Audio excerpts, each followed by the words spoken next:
Hello, friends and family from far away, or am I far away? Hello. I have just completed the install of my MFA degree show, so I wanted to give you guys a tour and give you my artist talk that I'm going to be giving after the opening. So, for starters, I'm just going to give you a quick walkthrough so you can see everything, and then I will start with my spiel. Statement of practice, fabulous.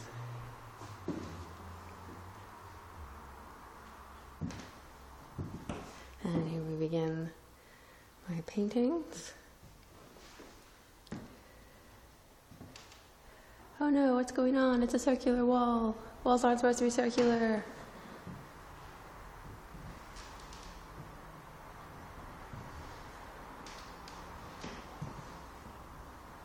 That's rush hour traffic you hear behind you.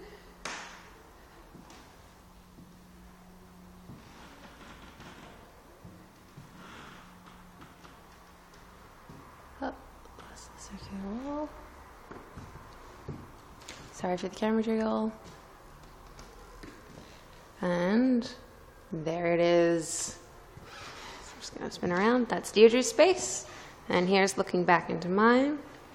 And I have all of these lovely publications that I've also done this year. Oh, I hope you're not dizzy. Don't be dizzy.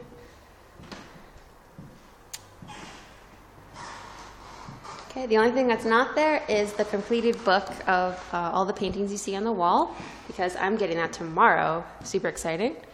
So here you can see my curved wall.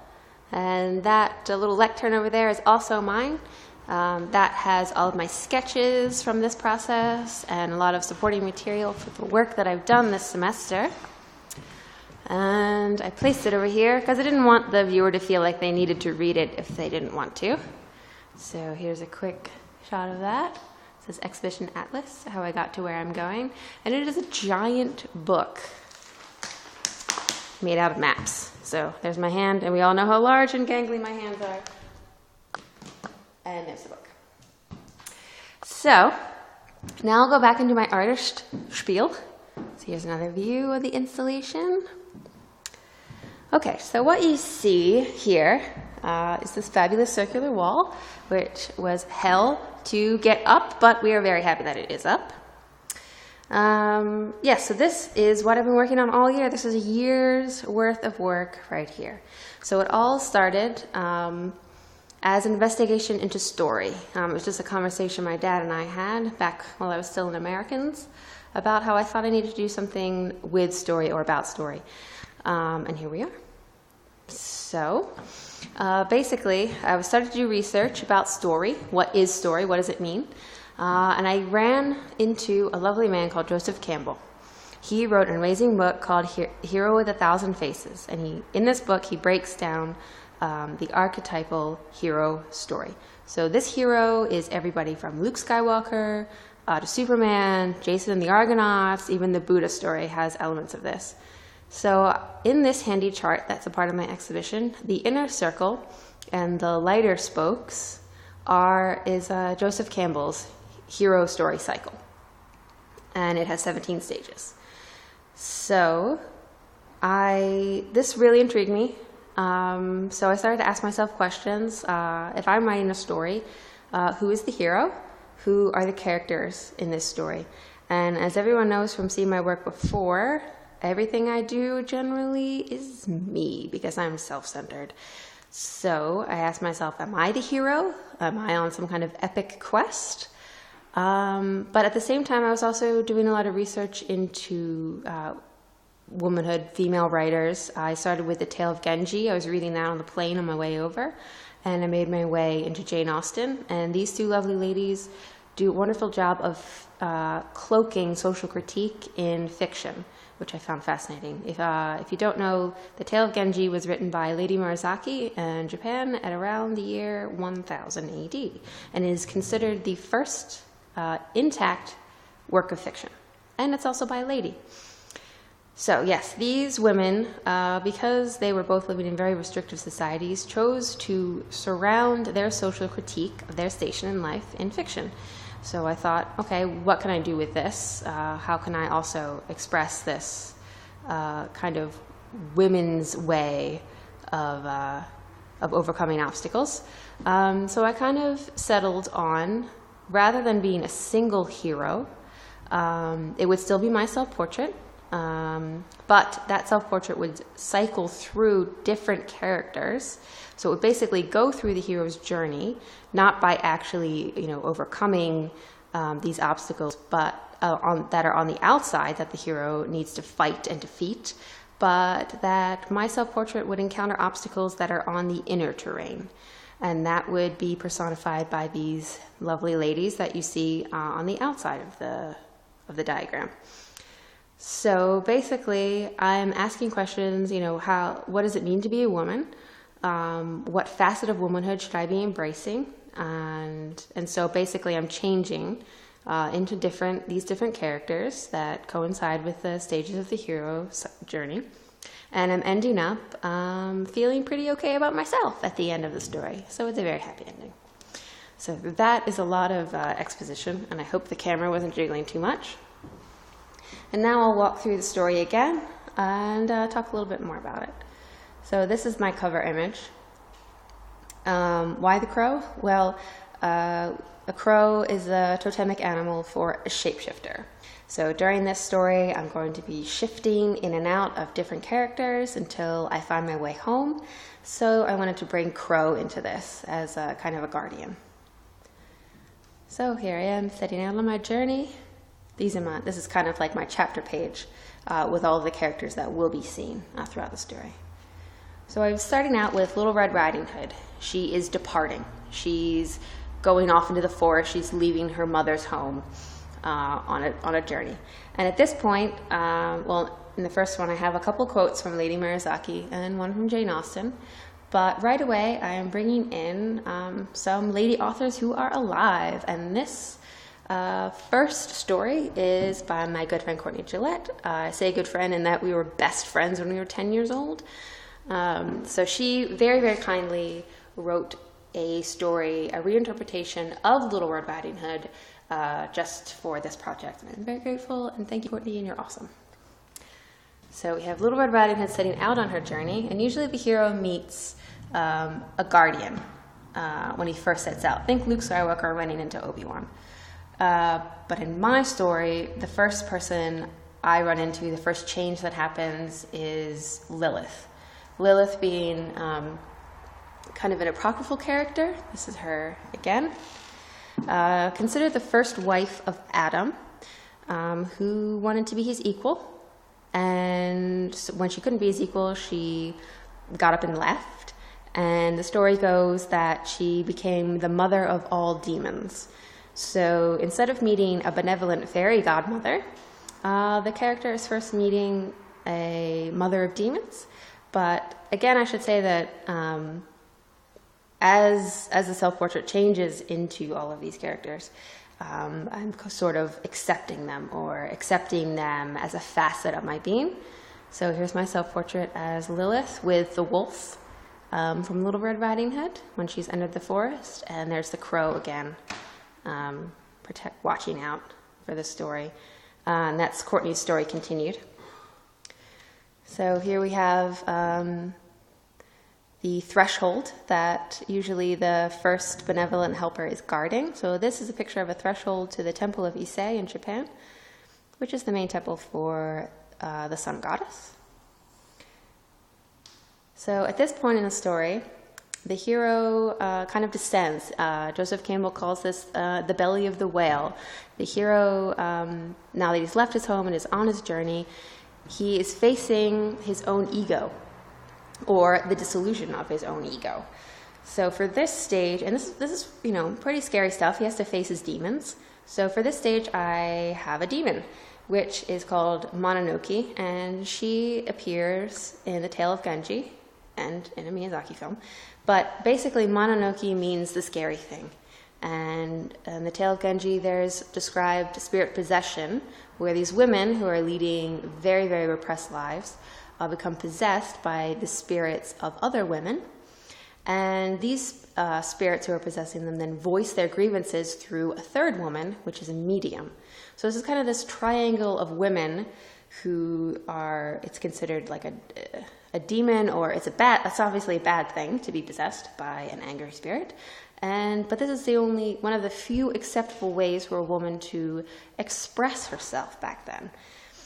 So this Mononoke is not necessarily a bad thing, it's just those dark parts of myself or those negative emotions that I might not feel so comfortable expressing, but that need to get expressed anyway. So here is the character descending into this scary place and experiencing the dark night of the soul. But as she descends, we have her discovering Persephone, who is Queen of the Dead, or Queen of Hades, the underworld, literally. But also, she is the goddess of renewal. She was the goddess of spring and was stolen by Hades. And after eating a pomegranate, which you see in the painting, she was forced to spend 6 months of the year underground, being his queen.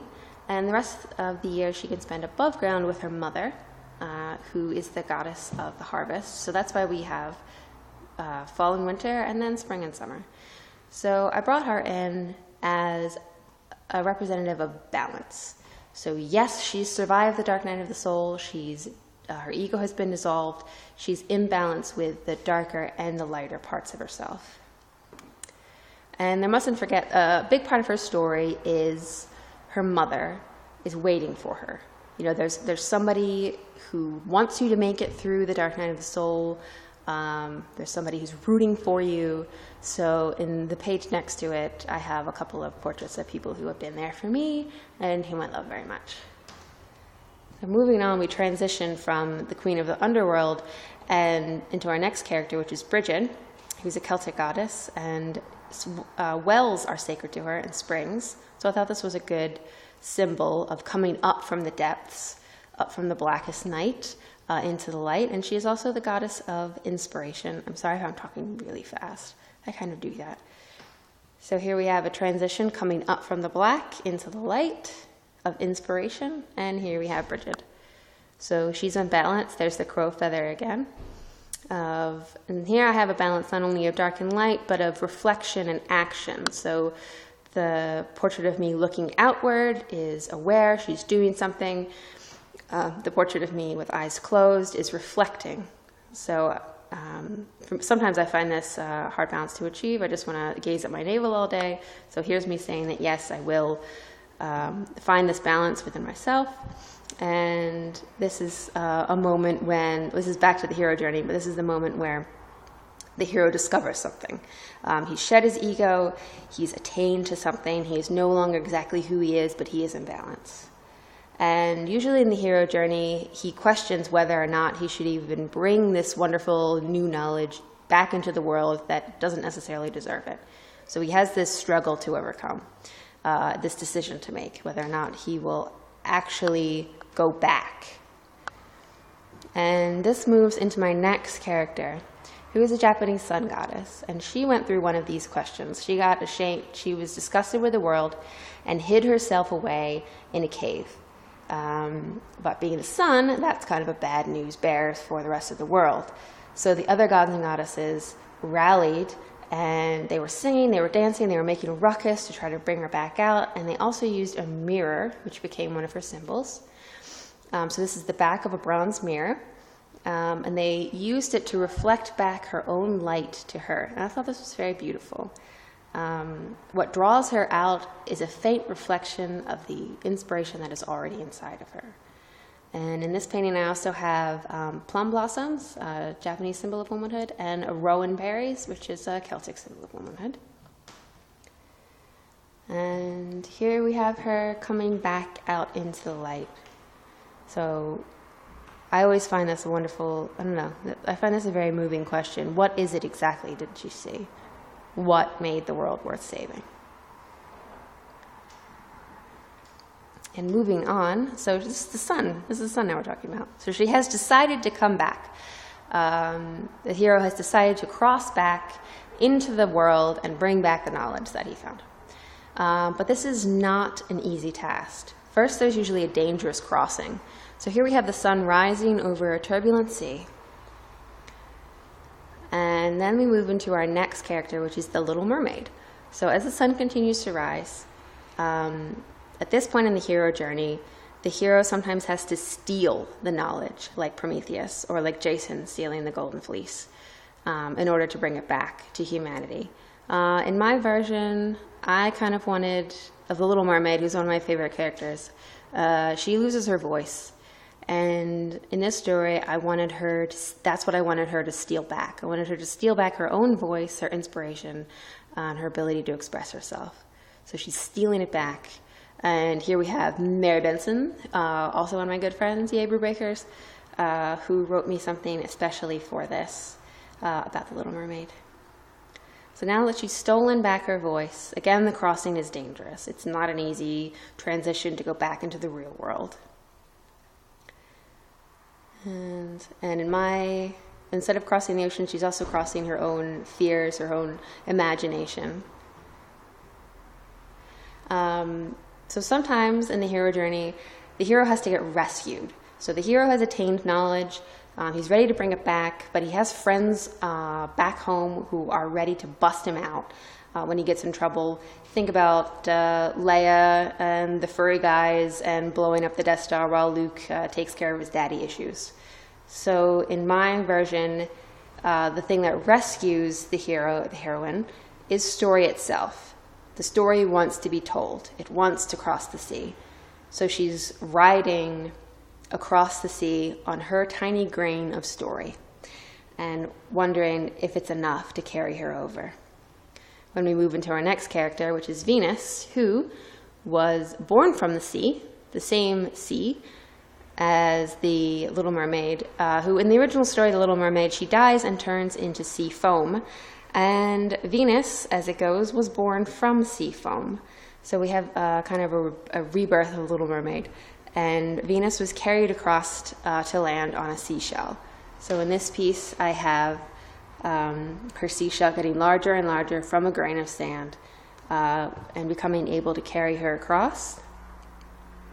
And when she reaches the threshold, she is faced with her own mirror. And in this piece, this is a reproduction of a Velasquez oil painting with my head on it, not my booty. And instead of looking at her reflection, she's looking at all these terrible things that women like to tell themselves about how crappy and ugly they are. So she's facing this as she crosses over. But she realizes that she's already an archetype of beauty. It's her own beauty. So here we have her mirror breaking apart. And the pieces of her mirror become the yellow brick road, which leads us to the last character, Dorothy. And the thing about Dorothy is she had the ability to go home on her feet the entire time. But she did have to go through the journey. She did have to find herself and overcome herself in order to use the magic slippers. In the original, they were silver, as how I painted them. In the movie, they're red. Now, the one thing I didn't mention is that the characters in the beginning are all represented by the color red. Little Riding Hood, Lilith, Mononoke, Persephone with her red pomegranate. And then the characters afterwards are represented by silver shiny things, like Venus and her mirror, the Little Mermaid. Mermaids are represented by their mirrors. Amaterasu and her mirror, and Bridget is represented by both a red flame and the clear water of her well. So I'm now back to Dorothy, who is represented both by something shiny and silver and by a red thing. So I'm saying that at this part of the game, we're in balance. We have found what we need inside ourselves to go forward, and we are embracing all these symbols of womanhood. And here it's just turning into me and realizing that I've always belonged in my own skin. I have a couple skins here, a fox, a seal, and a crane, and these are all animals that women are supposed to be able to turn into according to various folklores. And this is my favorite one. And this is the moment of realizing that you're home in your own skin. And I have a couple different paintings, a muka, and then that's my own that I'm putting in there. And I have the circle diagram again of finding completion and finding home in my own bones. And to wrap things up, this is kind of my PS. On the left, we have my bibliography, everything, all the research that I did for this project alone.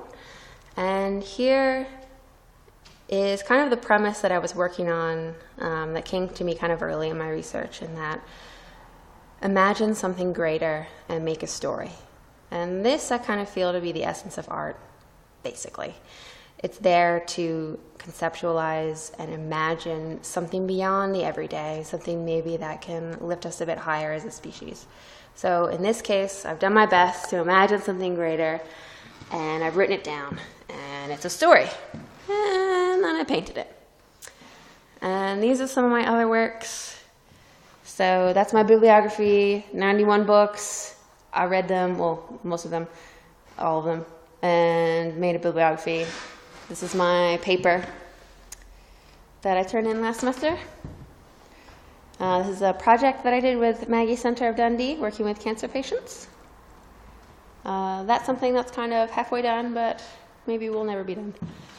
And this is the other main piece I did this semester, Anatomy of the Broken Heart, which is both a printed out version, ooh, shiny, and it's originally a 100-year-old children's anatomy book that I cut to bits viciously and collaged a lot of stuff into. And it's all about having a broken heart, and it uses quotes from Alice in Wonderland and The Inferno by Dante. And it goes through different aspects of having a broken heart and how it can both feel like hell and a terrible, mad, awful place. And it was quite therapeutic. So, give you one more look back around through. Yay, I'm sorry if I talk way too fast and this was way too long and you're so bored. And you're probably not even listening anymore, but that's okay.